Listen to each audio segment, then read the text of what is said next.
Je m'appelle Marin Caldwell et j'ai eu 30 ans avec la marque de la main de mon frère sur mon visage. 10 secondes plus tôt, je tenais le plus gros cadeau que l'on m'ait jamais offert. Un chèque de 100 000 $ de mon grand-père. J'avais à peine lu le montant 2 fois quand mon frère m'a suivi dans le bureau, a claqué la porte et a tourné la serrure. Donne-le-moi. Je pensais qu'il plaisantait jusqu'à ce qu'il s'approche. Sa mâchoire était crispée, sa respiration irrégulière, et ses yeux restaient fixés sur le chèque. C'est à moi, ai-je dit. Grand-père me l'a donné. Sa main a frappé mon visage avant que je ne puisse bouger. Le choc a été plus vif que la douleur. Mes oreilles bourdonnaient. Il a attrapé mon poignet et a sifflé, « Donne-le ou j'appelle à l'aide ». Cette menace n'avait aucun sens, mais la panique pure dans sa voix m'a indiqué que quelque chose d'autre en avait. Il ne demandait pas d'aide. Il essayait d'effacer des preuves. Je me suis dégagé en me tordant, j'ai déverrouillé la porte pendant qu'il tendait la main vers moi, et j'ai couru dans le couloir sans m'arrêter pour expliquer la marque rouge sur mon visage. J'ai conduit directement à la banque, serrant l'enveloppe si fort que le papier se pliait sous mes doigts. Le directeur a examiné le chèque, a tapé le numéro dans son ordinateur, et s'est soudainement arrêté de respirer. Il a regardé l'écran, puis m'a regardé, puis a fermé doucement la porte du bureau.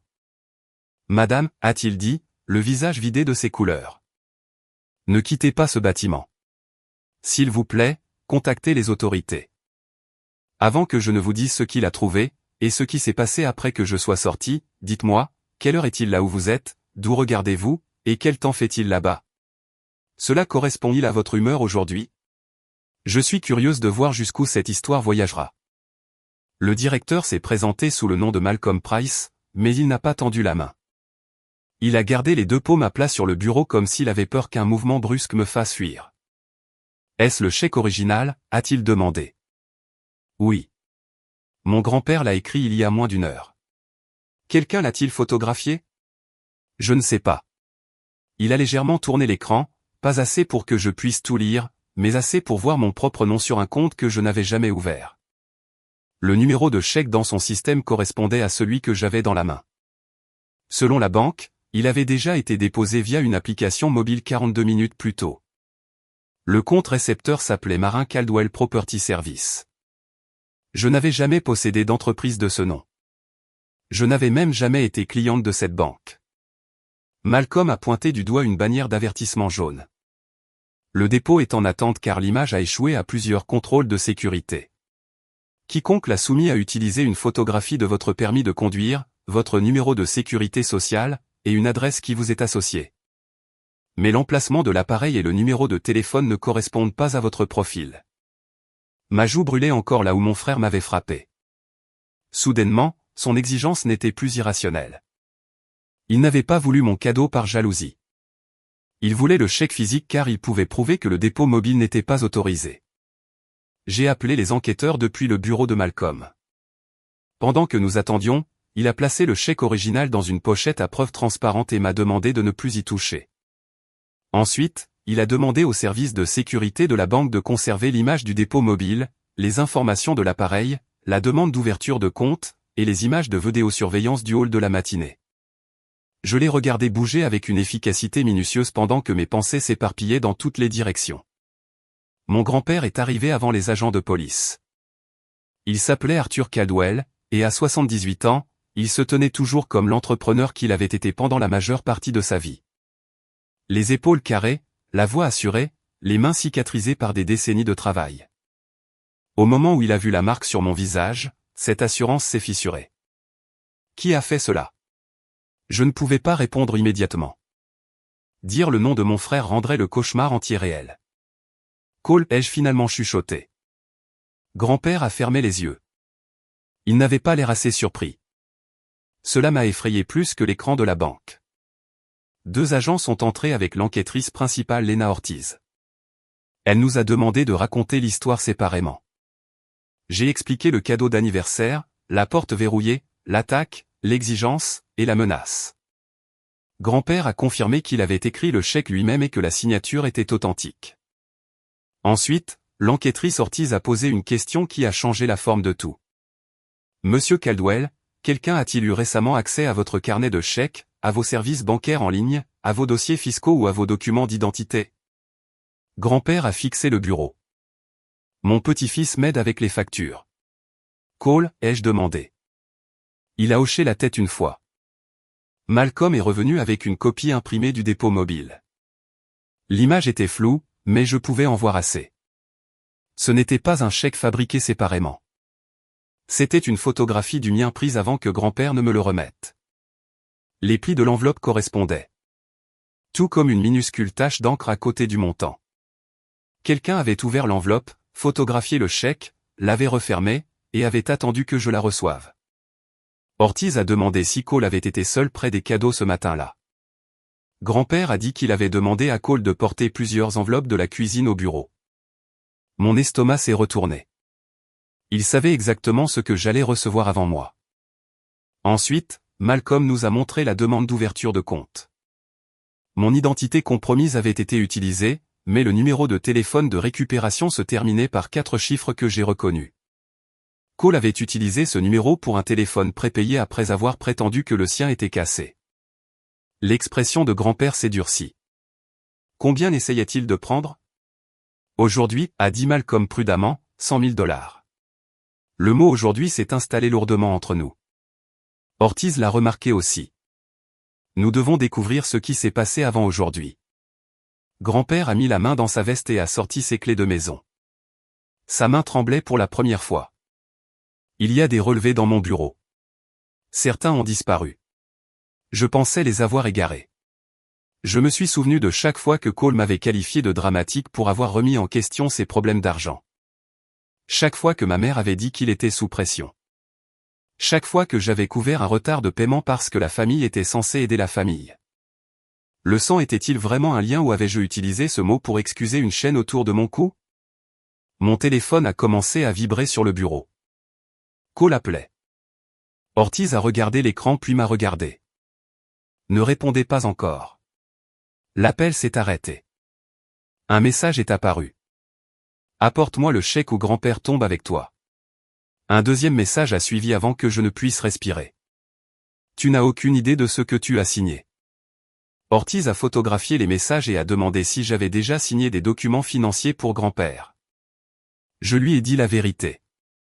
6 mois plus tôt, Cole m'avait apporté un dossier pendant que j'aidais notre mère à déménager. Il a dit que grand-père avait besoin de contacts d'urgence mis à jour et que ma signature confirmait simplement que je pouvais parler au médecin s'il se passait quelque chose. J'avais signé 2 pages sans lire le paquet entier. La honte m'a traversé avant la colère. J'avais passé des années à croire que Cole était imprudent, impulsif et égoïste. Je n'avais jamais envisagé qu'il puisse être méthodique. Grand-père s'est souvenu du dossier. Cole lui avait dit la même chose, sauf qu'on avait demandé à grand-père de signer une page nommant Cole comme assistant financier temporaire. Ortiz nous a dit de ne pas supposer ce qu'étaient les documents jusqu'à ce qu'elle les voie, mais son-on rendait le danger évident. Si Cole avait combiné nos signatures avec mes informations privées, il aurait pu créer une autorité qu'aucun de nous n'avait l'intention de lui donner. Les agents ont documenté l'enflure sur ma joue. J'ai fait une déclaration officielle et j'ai accepté de les laisser copier mes messages. Malcolm a gelé le faux compte avant que le dépôt mobile ne soit validé, et la banque a placé une alerte sur le profil de grand-père. Mon vrai chèque ne pouvait pas être déposé tant que l'enquête ne l'avait pas séparé de l'image dupliquée. Mais pour la première fois ce jour-là, je ne me souciais pas de l'argent. Je me souciais de la part de nos vies que Cole avait déjà touchée. Je suis resté cette nuit-là chez ma meilleure amie, Taranval, une avocate qui traitait les litiges commerciaux. Elle n'a pas prétendu être mon avocate de la défense, mais elle en savait assez pour m'aider à faire une liste. Geler mon crédit, changer chaque mot de passe, remplacer mon permis de conduire, retirer mes rapports de crédit, conserver les messages, et arrêter de discuter de l'affaire avec quiconque pourrait répéter des informations à Cole. Ma mère a appelé 17 fois. Quand j'ai finalement répondu, elle pleurait. Elle s'appelait Denise, et elle avait passé la majeure partie de mon enfance à traduire le comportement de Cole avec des mots plus doux. Il n'avait pas pris de choses. Il avait emprunté. Il n'avait pas menti. Il avait paniqué. Il ne m'avait pas manipulé. Il avait eu besoin de sa sœur. Marin, il dit que tu l'as attaqué. Elle a dit qu'il disait que grand-père nous avait donné l'argent à tous les deux et que j'avais essayé de tout prendre. Il m'a frappé, ai-je dit. Il y a eu une pause. J'ai fixé Taran de l'autre côté de la table de la cuisine. Elle pouvait entendre chaque mot à travers le haut-parleur. T'a-t-il dit qu'il a ouvert un compte bancaire à mon nom? Que t'a-t-il dit? Il a photographié le chèque avant que grand-père ne me le donne et a essayé de le déposer. La respiration de ma mère a changé. Il a dit qu'il y avait un malentendu. Un malentendu ne nécessite pas mon numéro de sécurité sociale. Elle a commencé à me supplier de ne pas aggraver la situation. Cette phrase avait protégé Cole pendant des années. Elle avait gardé ses prêts impayés privés, ses rumeurs de jeux silencieuses, et ses explosions de colère au sein de la famille. J'ai réalisé alors que le silence n'avait pas empêché les dégâts. Le silence avait simplement rendu les dégâts plus faciles. Je n'aggrave pas les choses, ai-je dit. Je refuse de les minimiser. J'ai mis fin à l'appel. Le lendemain matin, l'enquêtrice Ortiz m'a demandé de venir chez grand-père pendant que les agents supervisaient une fouille de son bureau. Rien n'était cassé. C'était la partie troublante. Quiconque avait pris les dossiers savait exactement où chercher et avait probablement été invité à entrer de nombreuses fois. Nous avons trouvé 3 ans de relevés bancaires dans un classeur verrouillé, mais 6 relevés mensuels manquaient. L'ordinateur portable de grand-père montrait des connexions répétées depuis un appareil inconnu. Son courrier électronique avait une règle de transfert qui envoyait silencieusement des messages contenant des mots comme banque, transfert, relevé, et vérification à une adresse qu'aucun de nous ne reconnaissait. Taran nous a aidés à tout imprimer avant que la règle ne soit désactivée. Ensuite, grand-père a trouvé une copie carbone d'un ancien carnet de chèques. Elle montrait des paiements mensuels de $3 850 à une entreprise appelée Northline Property Consulting. Il n'avait jamais embauché cette entreprise. L'enregistrement de l'entreprise listait Cole comme l'organisateur. Grand-père s'est assis lourdement sur sa chaise de bureau. Au cours des 18 mois précédents, Northline avait reçu près de $70 000 de son compte. Les notes de transaction appelaient les paiements des frais d'entretien pour des propriétés locatives, mais grand-père avait vendu sa dernière location 4 ans plus tôt. Je lui faisais confiance, a dit grand-père. Sa voix ne contenait aucune rage, seulement de l'humiliation. C'est à ce moment-là que ma peur s'est transformée en détermination. Cole avait compté sur le fait que notre amour devienne de l'embarras. Il croyait que grand-père préférerait perdre de l'argent plutôt que d'admettre que son propre petit-fils l'avait trompé. Il croyait que je préférerais abandonner le chèque plutôt que d'exposer le fait que j'avais signé des papiers sans les lire. Il croyait que maman arrangerait tout avant que les autorités ne puissent poser des questions difficiles. Il avait étudié chaque faiblesse de notre famille et avait transformé chacune d'elles en verrou. Ortiz a demandé si j'étais prête à passer un appel contrôlé. Cole croyait toujours que j'avais le chèque. Si je le laissais parler, il pourrait expliquer ce qu'il voulait que je fasse avec. J'ai accepté.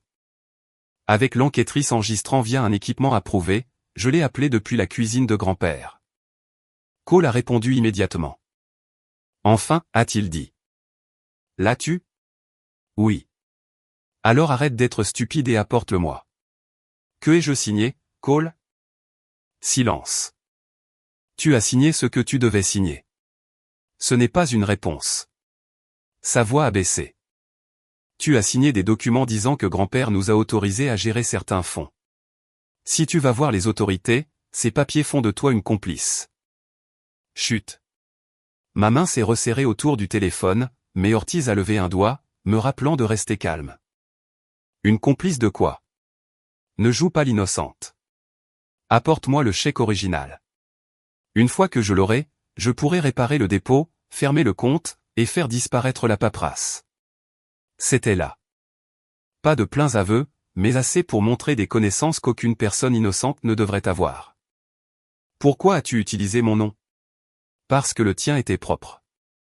Les mots ont atterri plus froidement que sa main sur mon visage. Puis il a ajouté, et parce que personne ne te croit jamais plus que moi. La ligne a été coupée. Pendant la majeure partie de ma vie, cette phrase m'aurait brisé. Au lieu de cela, j'ai regardé grand-père, l'enquêtrice, et les dossiers imprimés couvrant la table. L'enregistrement a donné à Ortiz des motifs raisonnables pour élargir l'enquête, mais elle m'a prévenu que Cole deviendrait plus dangereux une fois qu'il réaliserait que la banque avait bloqué l'argent. Elle avait raison. À midi, il avait envoyé des messages à des parents prétendant que j'avais manipulé grand-père pour qu'il me donne ses économies. Le soir, il avait publié une vague déclaration en ligne sur les mauvais traitements au sein de notre propre famille. Il n'a jamais utilisé mon nom, mais tout le monde savait de qui il parlait.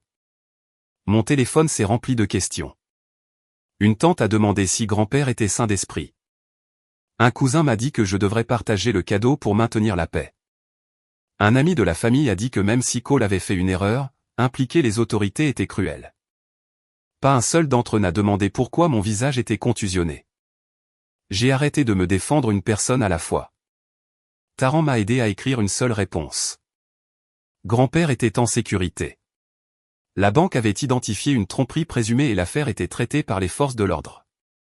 Je ne discuterai d'aucune preuve en privé. Ensuite, j'ai désactivé les notifications. La découverte suivante est venue de mon rapport de crédit. 3 cartes de crédit avaient été ouvertes à mon nom au cours de l'année précédente. Les soldes totalisaient $26 000. L'adresse postale appartenait à une boîte aux lettres privée que Cole louait par le biais de Northline Property Consulting. Une carte avait payé pour des paris en ligne, une autre pour des chambres d'hôtel, et la troisième pour une montre de luxe qu'il avait portée à mon anniversaire. Je me suis souvenu d'avoir complimenté cette montre. Il avait souri et m'avait dit que le travail acharné finissait par payer. L'expert comptable de grand-père en a découvert davantage. Les transferts mensuels vers Northline n'étaient qu'une partie de la combine. Cole avait utilisé les faux documents d'autorisation pour demander une ligne de crédit garantie par la maison de grand-père. La demande n'avait pas encore été conclue, mais elle était programmée pour une approbation finale la semaine suivante. Si le chèque d'anniversaire avait été encaissé sur le faux compte, Cole prévoyait de l'utiliser comme preuve de liquidité et de déplacer l'argent avant que la banque ne termine son examen. L'exposition totale était de plus de $200 000. Grand-père a écouté sans interrompre. Ensuite, il a demandé à Taran d'organiser une réunion avec un avocat spécialisé en succession. Il a retiré Cole de son rôle d'exécuteur testamentaire suppléant, a annulé chaque autorisation portant le nom de Cole, et a placé une alerte de sécurité formelle sur son titre de propriété. Il a également changé les serrures. Ma mère est arrivée pendant que le serrurier travaillait. Elle s'est tenue dans l'allée en fixant le nouveau pêne dormant comme s'il s'agissait d'une annonce publique de l'effondrement de notre famille. « Tu enfermes ton propre petit-fils dehors » a-t-elle demandé. Grand-père l'a regardé pendant un long moment. Il a enfermé Marin dans une pièce et l'a caché. Il a utilisé son identité. Il a utilisé la mienne. La question n'est pas pourquoi je l'enferme dehors. La question est pourquoi nous avons continué à lui donner des clés. Maman a tressailli. Je m'attendais à ce qu'elle argumente, mais au lieu de cela, elle s'est assise sur le porche et a couvert son visage. Elle a admis que Cole lui avait demandé de l'argent à plusieurs reprises. Elle lui avait donné près de $30 000 provenant d'un compte de retraite et nous avait menti sur la raison pour laquelle elle ne pouvait pas se permettre de faire des réparations dans sa maison. Il lui avait dit qu'il devait de l'argent à des gens dangereux et que le lui refuser pourrait blesser la famille. « L'as-tu cru ?» ai-je demandé. Je croyais qu'il avait peur. Ce n'est pas la même chose que de croire qu'il était honnête. Elle a hoché la tête, des larmes glissant entre ses doigts. Pour une fois, je ne me suis pas précipité pour la réconforter.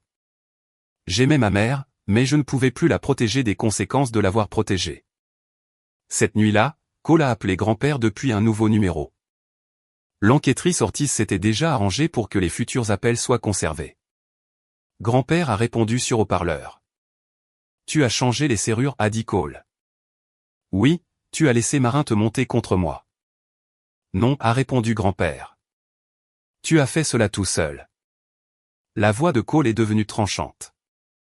Elle a signé les papiers, elle aussi. Si je tombe, elle tombe. J'ai ressenti le vieil instinct d'expliquer, de prouver, de supplier grand-père de ne pas douter de moi. Mais il n'a jamais détourné le regard du téléphone. Alors apporte des copies de chaque document, a dit grand-père. Demain, au bureau de Taran. Nous réglons tout en privé. Cole a hésité. Ortiz avait suggéré l'offre. Le chèque original resterait en sécurité à la banque, mais nous placerions une photocopie inoffensive dans une enveloppe. La salle de réunion serait surveillée avec le consentement de tous, sauf là où cela était légalement permis et coordonné par les enquêteurs. Le but n'était pas de le provoquer. C'était de le laisser expliquer les documents qui, selon lui, me rendaient responsable. Le lendemain après-midi, Cole est entré dans la salle de conférence de Taran vêtu d'un costume et de la montre achetée avec mon crédit compromis. Il a souri quand il a vu l'enveloppe devant moi. La voilà, a-t-il dit. La sœur raisonnable. Il a posé un dossier sur la table. À l'intérieur se trouvaient des copies de documents portant ma signature et celle de grand-père. À première vue, il semblait légitime, mais Tarrant a immédiatement remarqué que plusieurs pages utilisaient des polices de caractères différentes, des marges incohérentes, et des sceaux notariaux d'un comté qu'aucun de nous n'avait visité. Cole s'est assis en face de moi et a tapoté l'enveloppe. « Donne-moi ça et je détruirai ceci. »« Que se passe-t-il après que tu les aies détruits ?» ai-je demandé. « Le compte est fermé. Grand-père récupère son argent finalement. Tu dis aux enquêteurs que tu as réagi de manière excessive et les cartes à mon nom. » Son sourire a disparu. « Et Northline est le prêt sur la maison de grand-père. » Il a regardé vers la porte. « Vous m'avez tendu un piège. »« Non, ai-je dit. J'ai finalement lu ce que tu as mis devant moi. » Cole s'est levé si vite que sa chaise a heurté le mur. Il a attrapé le dossier et a tendu la main vers l'enveloppe, mais grand-père a placé une main dessus. « Tu m'as volé, a dit grand-père. J'allais le rembourser. »« Avec quoi ?» Le visage de Cole s'est déformé. « Avec le chèque que tu aurais dû me donner en premier lieu. » La pièce est devenue silencieuse. Puis il a réalisé ce qu'il avait dit. Il a poussé grand-père de côté, a arraché l'enveloppe, et l'a déchirée pour l'ouvrir. Quand il a vu la photocopie, la panique a remplacé la rage. Il s'est précipité vers la porte. Ortiz est intervenu depuis le couloir et lui a ordonné de s'arrêter. Cole a pris la fuite par la sortie arrière à la place. Il a laissé les documents falsifiés derrière lui. Cole n'a pas été appréhendé au bureau. Ortiz avait suffisamment d'éléments pour l'interroger, mais l'équipe voulait que les dossiers financiers soient directement liés à lui avant d'agir, et il n'avait blessé personne physiquement pendant la réunion. Au moment où les agents ont atteint son appartement, il était parti. Pendant les 48 heures suivantes, il est devenu une ombre aux abords de nos vies. Il a envoyé des messages vocaux à ma mère disant que je l'avais ruiné. Il a envoyé un courrier électronique à grand-père depuis une adresse cryptée et a promis de rendre chaque dollar si nous retirions nos déclarations. Il a appelé des parents et a dit que j'avais inventé l'histoire parce que je voulais l'héritage entier. Chaque version le rendait plus innocent et moi plus monstrueuse. Puis quelqu'un s'est introduit chez grand-père. La nouvelle serrure avait été forcée peu après minuit. La caméra de sécurité a surpris Cole entrant par la porte latérale avec une capuche rabattue sur son visage. Il est allé directement au bureau, a ouvert des tiroirs, a retiré l'ordinateur portable, et a emporté 2 boîtes de documents. Il savait que grand-père logeait chez moi, mais il ne savait pas qu'Ortiz nous avait demandé d'installer une 2e caméra à l'intérieur du bureau. Cette caméra a enregistré son visage clairement quand sa capuche a glissé. Il ne savait pas non plus que l'ordinateur portable avait été remplacé par un vieil appareil ne contenant aucun fichier utile. À 2h13 du matin, l'alarme de ma voiture s'est déclenchée à l'extérieur de l'immeuble de Tarrant. Nous avons regardé depuis une fenêtre à l'étage une silhouette sombre ouvrir la porte arrière et se pencher à l'intérieur. La sécurité est arrivée avant que nous ne descendions, mais la personne a fui par une ruelle. Sur le siège arrière, les agents ont trouvé un sac en toile contenant des chèques vierges du carnet de chèques manquants de grand-père, des copies des documents falsifiés, et l'une des cartes de crédit ouvertes à mon nom. Cole essayait de construire son récit. Il avait déjà dit à tout le monde que j'avais pris les informations financières de grand-père et créé Northline moi-même. Pendant quelques secondes, je n'ai pas pu parler. Si nous avions trouvé le sac sans les caméras, sans les dossiers bancaires, sans l'appel contrôlé, cela aurait pu paraître convaincant. Il n'avait pas simplement prévu de prendre mon argent. Il avait prévu de me laisser porter son désordre. Ortiz m'a montré les images de la porte latérale et a demandé si je reconnaissais toujours l'homme. « C'est mon frère, ai-je dit. » La phrase m'a fait mal, mais elle ne m'affaiblissait plus.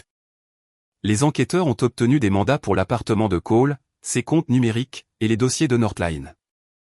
Ils ont trouvé des bulletins de Paris, de faux tampons notariaux, des copies de ma pièce d'identité, les relevés bancaires manquants de grand-père, et un tableau récapitulatif listant combien il pensait que chaque parent pourrait être contraint de contribuer. À côté de mon nom, il avait écrit « Crédit propre, sensible à la culpabilité, susceptible d'obtempérer si maman appelle ». J'ai lu cette ligne 2 fois. Chaque appel d'anniversaire, chaque excuse, chaque demande urgente d'argent semblait soudainement différente. Il avait réduit mon amour pour lui à une vulnérabilité dans un tableau. Maman a demandé à voir les preuves. Ortiz ne pouvait pas tout lui montrer, mais grand-père a partagé la page du tableau et les transferts de son compte. Maman s'est assise à la table de la cuisine pendant près d'une heure sans parler. Ensuite, elle a ouvert son téléphone et a fait jouer le message le plus récent que Cole lui avait envoyé. « Dis à Marin de laisser tomber », disait sa voix. « Si elle ne le fait pas, je m'assurerai que toute la famille sache que c'est elle qui volait grand-père. Tu sais que les gens te croiront. Dis que tu l'as vu le faire. » Maman a arrêté l'enregistrement. « Il veut que je mente. Il s'attendait à ce que tu le fasses, ai-je dit. » Cette distinction l'a finalement atteinte. Aider Cole lui avait toujours semblé être de l'amour. Maintenant, il lui demandait de devenir une fausse preuve contre sa propre fille. Notre famille élargie avait déjà prévu un déjeuner dominical pour la semaine d'anniversaire de grand-père. Cole était au courant et Ortiz pensait qu'il pourrait apparaître car il pensait toujours que la pression publique pourrait nous forcer à reculer. Elle nous a conseillé de ne pas créer de confrontation, mais grand-père a refusé d'annuler. Il a utilisé la famille comme un bouclier. Il a dit, j'ai fini de me cacher derrière le même bouclier. Nous n'avons pas transformé le déjeuner en une représentation. Il n'y avait pas de projecteur, pas de pile dramatique de preuves, pas de discours répété pour des applaudissements.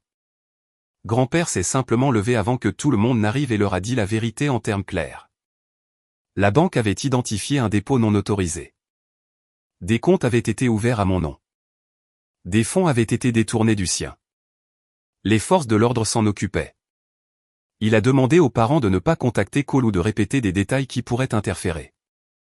La moitié de la pièce avait l'air honteuse. Le cousin qui m'avait dit de partager le chèque évitait mon regard. Ma tante s'est excusée discrètement. Puis la porte d'entrée s'est ouverte. Cole est entré en portant les vêtements de la veille. Son visage n'était pas rasé et la montre coûteuse avait disparu. Il a regardé autour de la pièce, a vu les expressions, et a immédiatement compris que grand-père avait parlé en premier. « Donc c'est le procès » a-t-il dit. « Non » a répondu grand-père. « Cela vient plus tard. » Cole m'a pointé du doigt. « Elle a planifié tout cela. Elle détestait que tu me fasses confiance. Elle attendait une occasion de m'exclure. Maman s'est tenue entre nous.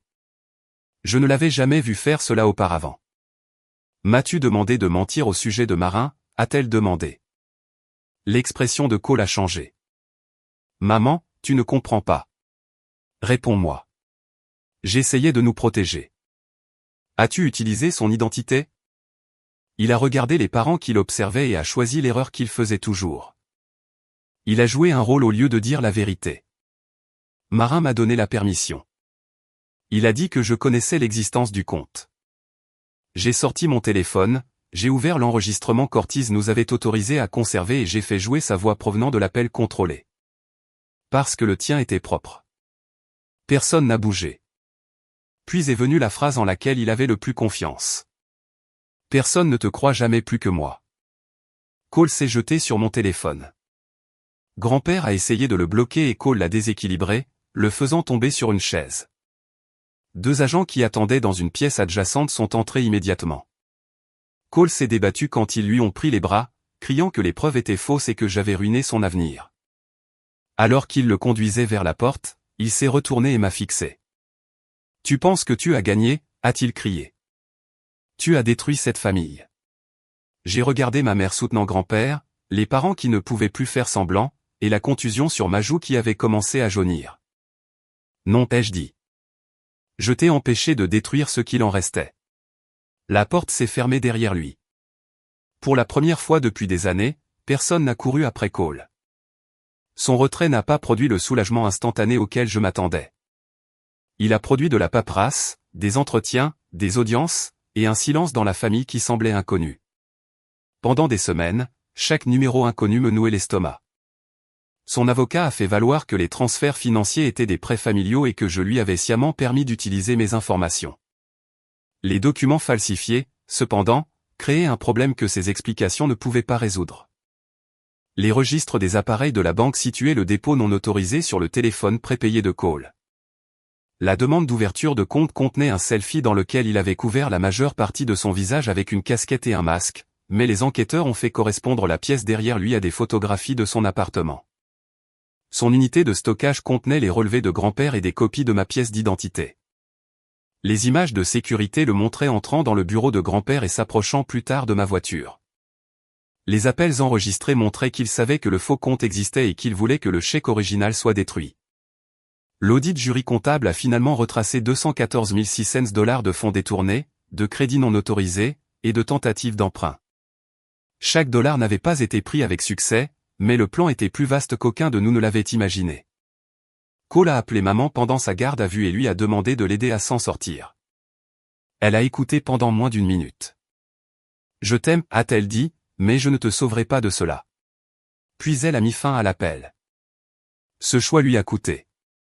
Elle a pleuré après coup, s'est remise en question, et a failli rappeler, mais elle ne l'a pas fait.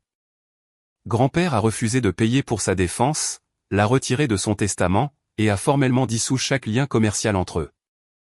L'employeur de Cole l'a renvoyé après avoir appris qu'il avait utilisé l'équipement de l'entreprise pour créer certains des faux documents. Sa fiancée a rendu la bague et a déménagé. Les parents qui le défendaient autrefois ont arrêté de répéter ces accusations.